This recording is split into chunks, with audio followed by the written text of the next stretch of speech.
通学路として使われていたトンネルが、北海道のある場所にあるよと。そしてそれが今も残っている。でさらになんですけど、この隧道を掘る張本人が小学生らしいんですね。そんな話他で聞いたことがないんで、確かめていきたいなって。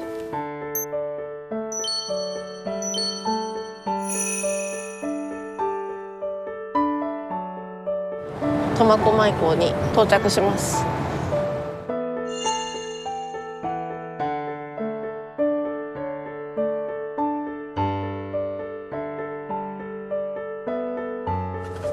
で私は今道道142号を走ってます。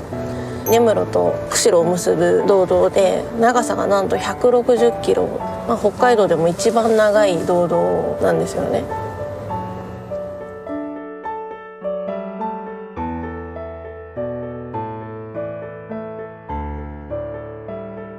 釧路側から昆布森に向かって歩いてるんですけれども、なんで今車から降りて歩いてるかというと、新聞記事を読んで昆布森の小学生の通学路だったっていう話が書いてあって、歴代の地形図の該当部分を見てみたんですけれども、隧道の記載はなかったんですね。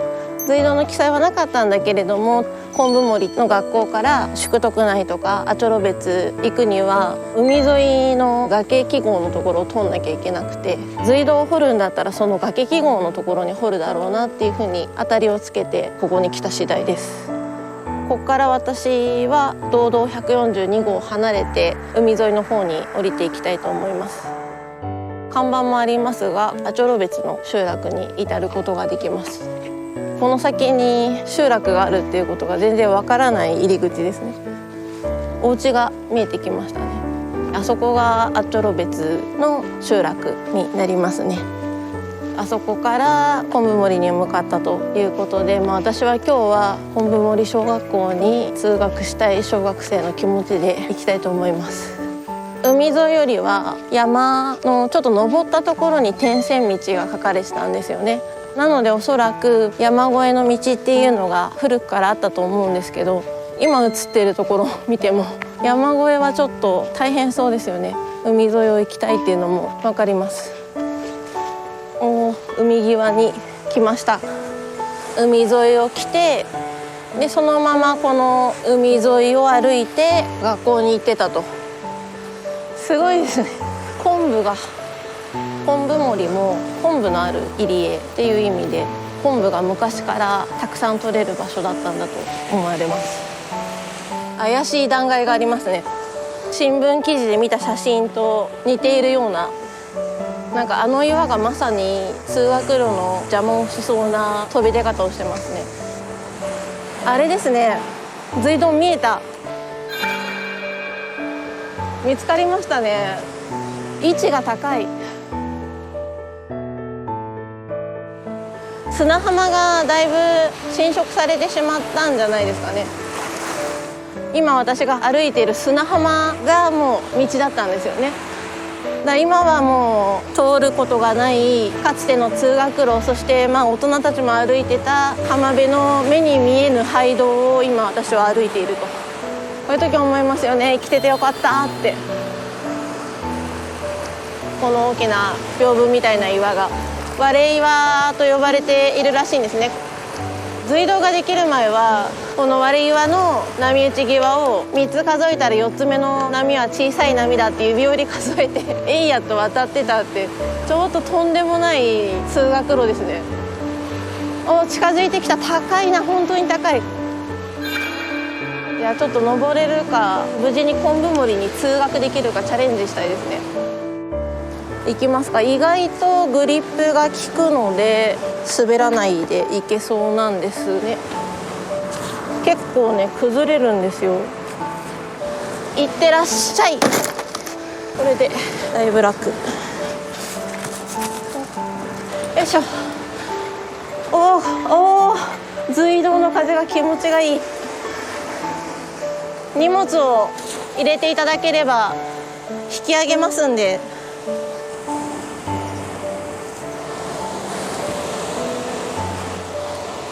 よいしょ。登りましたね。最高ですね。登ってみれば向こう側の明かりが確かに見えるので、貫通を確認。隧道は今も生きているということが登ってきたことによって分かりました。掘ったそのままの姿、それが風化して自然の変化に任せている状態なんでしょうね。おー、すごいな。学校終わって海岸沿い歩いてこの隧道出てきて、もうすぐお家だって思ったらあの笑顔になりますわ。で、昔はもっと砂浜が広くて坂道で安易に降りることができたら、あんな感じで飛び出るようにかけて帰ったかもしれないですね。若干の拝み勾配って手合わせて拝んだ形なので、排水がいいんですよね。水が溜まりにくい。かつ中央部分の左側が崩落していることによってより天井が高くなり、反対側がよく見えます。反対側なんだ今私の視界に映る姿がなんかまるで地の果て。おー、すごい通学路。すごいな。ここの小学生は毎日が大冒険だ。羨ましいのと驚きといろんな感情がないまぜになって、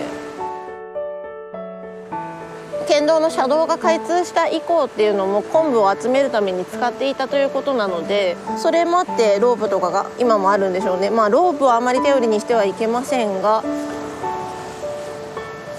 降りれるね。大丈夫。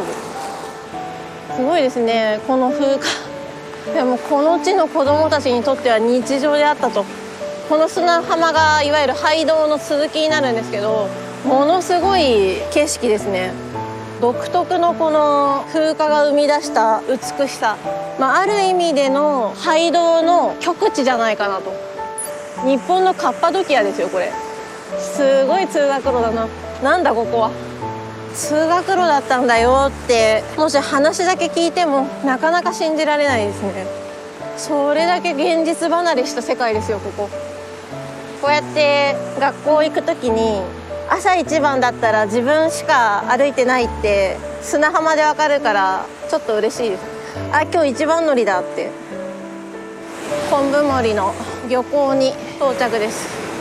でまだ小学校に通学できてないんですけど、廃隧道についてわからないことがあるので聞き込みに行きたいなと思ってます。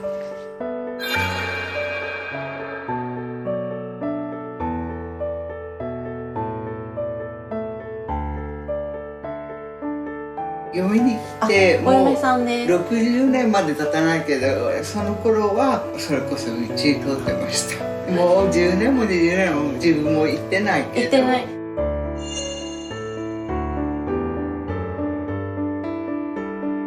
トンネルの中を昆布をどっさり背負ってロープでより登って。重かったですね。重いなんてもねないけど、人間頑張ろうと思えばなんて思うけど亡くなった主人が私より4つ上で、俺たちが作ったんだって。昭和16年生まれ。ご存命だったら83か4ぐらい。そうです。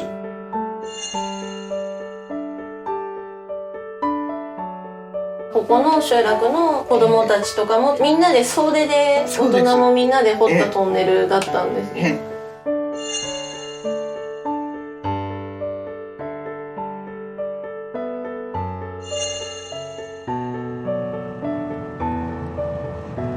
日を改めて釧路市の中央図書館に行きたいと思います。廃道っていうのは生き物みたいなものなので、計画通りに行かないってことはままあることなので、いつも通りかなと。いやー、なかった。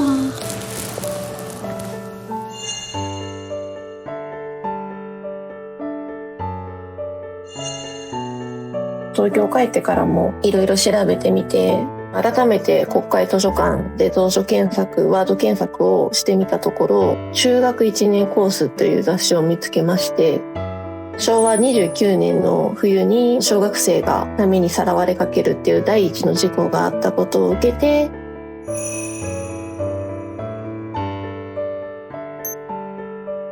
小学校5年生6年生が中心となって主につるはしやハンマーを使って隧道改作に携わっていたと。